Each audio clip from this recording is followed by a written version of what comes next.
इस वीडियो में हम एफिशिएंटली से रिलेटेड 10 इंपॉर्टेंट सेंटेंस जानेंगे और वीडियो के लास्ट में एक छोटा सा टेस्ट भी है। एफिशिएंटली का मतलब होता है कुशलता से। फर्स्ट सेंटेंस है dad drives the car efficiently to save gas. Mom cooks dinner efficiently and quickly. They organise toys efficiently after playing. The robot moves efficiently across the floor. We recycle paper efficiently to help the earth. Next sentence है he cleans his bike efficiently after riding. We turn off lights efficiently to save energy. The chef cooks food efficiently in the kitchen. We brush our teeth efficiently every morning.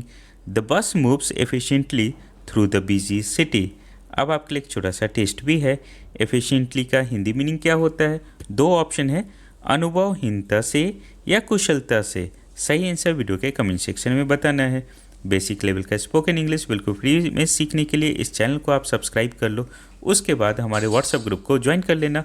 Link आपको video के description में मिल जाएगा।